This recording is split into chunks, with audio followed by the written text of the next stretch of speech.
Un parcours pour devenir membre.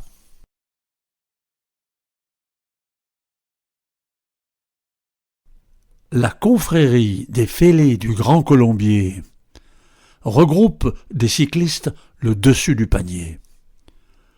Ce cercle très fermé est surtout l'apanage de ceux qui sont à l'aise dans les gros pourcentages. Devenir un des membres est l'impossible rêve de tous ceux qui galèrent quand la route s'élève.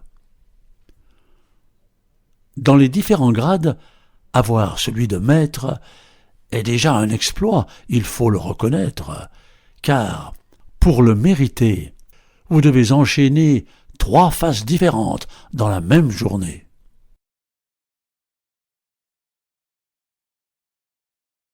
Un matin lumineux, un soleil radieux.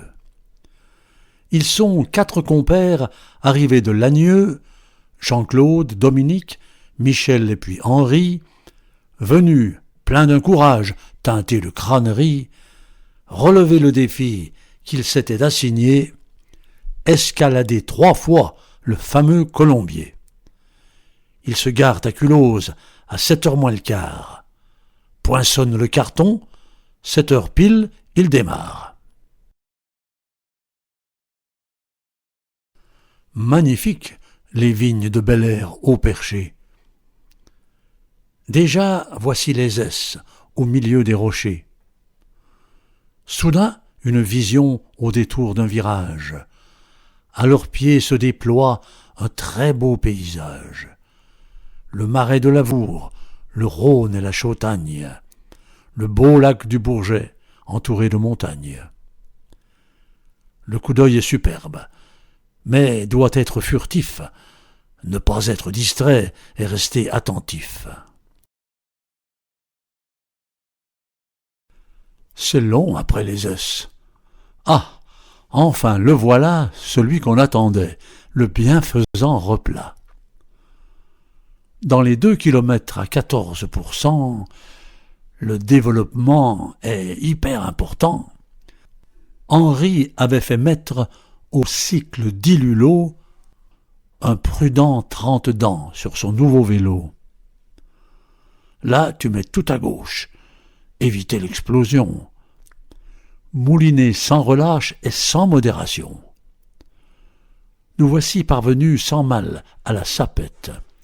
Ça roule beaucoup mieux, c'est une autre grimpette. Fini l'épaisse haie des sapins caverneux.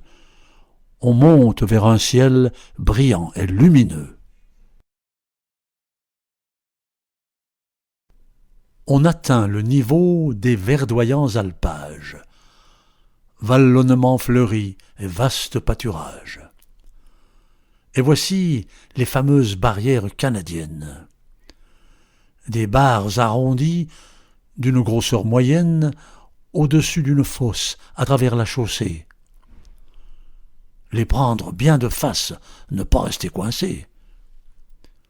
Le son sec, imprévu de leur bruit métallique résonne brusquement dans ce cadre idyllique. Les vaches nous regardent, pas du tout étonnées. Des cyclistes, elles en voient tout au long de l'année.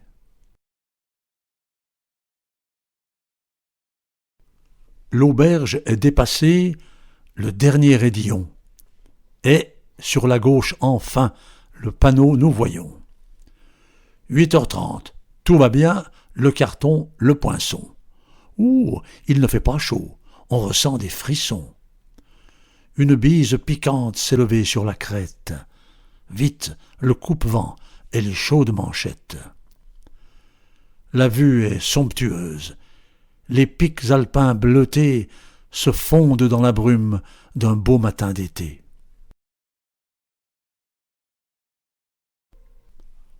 On ne peut pas rester plus longtemps au sommet. Il plonge à vive allure vers le beau Val-Romay. Il s'attendait à faire une belle descente. Elle est épouvantable, risquée et grelottante. L'air est vif et glacial dans l'ombre des sapins. Les mains sont contractées sur les poignées de frein. On ne sent plus ses doigts, gelés, réfrigérés. Dans cette pente abrupte, on ne peut plus serrer. Ouf, plus bas un clocher, l'église de Lochieux. Il fait un peu plus chaud, le coin est délicieux. L'accueillante fontaine, arrêt obligatoire. Sans avoir vraiment soif, bien s'obliger de boire. Puis on descend encore, un vallon encaissé, jusqu'à un petit pont enjambant un fossé. On remonte à Charon, jusqu'au carrefour où l'on voit la pancarte indiquant le parcours. 10 heures pile, ils remplissent la fiche cartonnée, et l'on entend les cloches de champagne sonner. Pas d'arrêt prolongé. Après le poinçonnage, la barre de céréales et un peu de breuvage, ils se laissent glisser jusqu'au fond du vallon. De là jusqu'au sommet, ça monte tout le long. On repasse à Lochieux. Juste après les Bordaises, la pente se raidit. Au compteur, c'est du 13. C'est alors qu'apparaît le panneau annonçant qu'on est dans un secteur à 14%. Aucun relâchement. Ça monte sans répit jusqu'à l'embranchement de Virieu-le-Petit. Le replat fait du bien. Une bénédiction pour un moment divin de récupération. Au loin teinte le bruit des barres canadiennes. Devant toi, c'est un mur. La pente est inhumaine. Et ce fort vent du nord qui s'est réinstallé te cingle le visage et te fait reculer. Accrochés au guidon, ils doivent s'arc-bouter pour avoir plus de force et pour ne pas chuter. Courbés sur leur machine, allant qu'à un cas, on dirait des tortues progressant pas à pas. Dans ce couloir nord-sud, la bise se régale, et le siffle aux oreilles et s'engouffre en rafale. Il faut tenir le coup. J'aperçois le virage. Allez, encore 100 mètres, on y va au courage. 180 degrés, je l'ai pris au cordeau. Tu peux souffler, la bise, pousse-moi dans le dos. Le panneau du sommet, je n'en crois pas mes yeux. Quelle belle ascension, et de une, et de deux. 11h45. Il est temps de manger. Les batteries sont vides, il faut les recharger. Le plan prévu était de nous alimenter en haut pour digérer la deuxième montée. Mais ici on grelotte. Il fait vraiment trop froid sur la crête soufflée et au pied de la croix. Pour trouver la chaleur et un bon réconfort, la décision s'impose, manger à angle fort. Il se lance, prudent, dans cette abrupte pente. Les muscles sont tendus, les jambes flageolantes. Bien garder le contrôle. Ne pas décompresser, c'est un coup à aller tout droit dans le fossé. Les mains se paralysent à force de freiner. Vraiment, pas le meilleur moment de la journée. Les virages sont pleins de cailloux, de gravier. On sera bien content d'être en bas en entier. Et dire qu'il nous faudra tout cela remonter si l'on veut défiler et devenir breveté. Ah, voici des maisons, et en bas, le repos avec, en bord de route, une table à dispo. Comme il fait chaud ici, avec voracité, nous sortons de nos sacs de quoi nous sustenter. La salade de pâtes au jambon et gruyère, un œuf, une banane, rien de plus ordinaire, Mais aucun restaurant ne saurait à cette heure, au menu, proposer quelque chose de meilleur. En bas, tout est prévu, une fée nous attend. Elle nous sert le café, c'est vraiment épatant. Il est 13h30, il nous faut poinçonner. Ah, les jambes sont lourdes, toutes congestionnées. La montée d'Anglefort, dit-on, est redoutable. Comment va-t-on gérer ce difficile obstacle? Dans les premiers lacets, la chaleur est torride. Le bitume est brûlant, cet endroit est perfide. Que vois-je devant moi? On dirait un replat. Mais non, c'est un mirage. Je dois être bien là. Plus haut, la direction est quasi rectiligne. Une rupture de pente? On n'en voit aucun signe. C'est une diagonale, interminable route. Les portions se succèdent et se ressemblent toutes. Je laisse progresser devant moi les amis. Chacun monte en silence et à l'économie.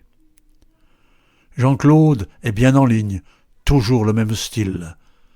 Dominique est à l'aise, bien droit, comment que-t-il? Michel, c'est Charlie Gaulle, lui, c'est un grimpeur né. Moi, je pioche derrière, comme un vrai forcené. Je poursuis mon effort avec acharnement. Eh oui, par Anglefort, c'est difficile, vraiment. Des 4 voies d'accès, c'est la moins glorieuse, mais c'est la plus coriace et la plus ennuyeuse.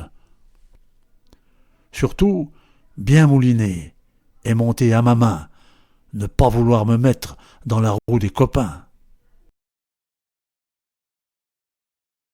Tiens, la voilà enfin, la route de Culose. Ah, si je m'écoutais, je ferais une pause. Le 14% d'ici n'est plus très loin.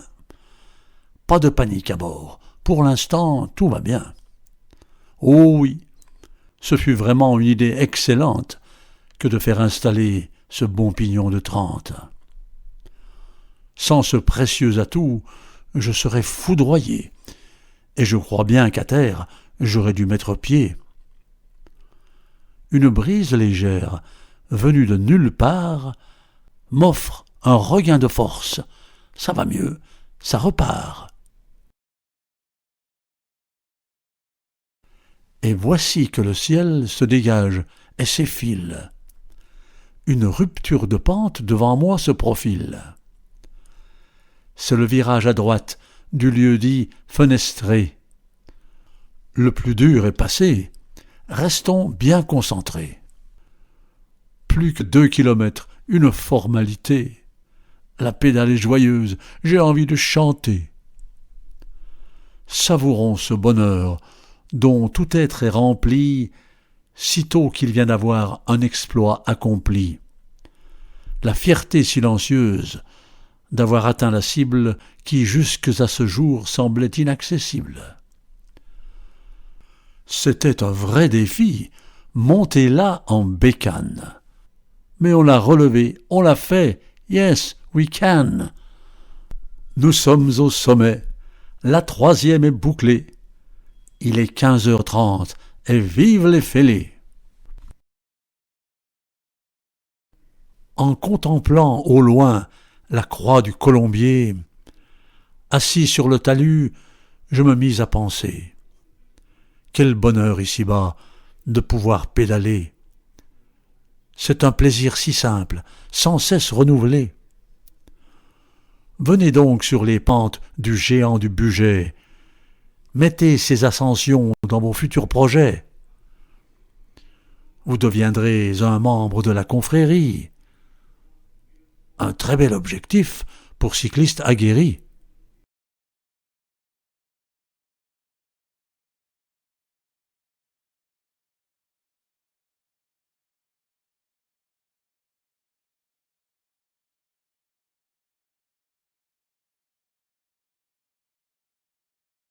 Désormais, maître, dans la confrérie des fêlés du Grand Colombier.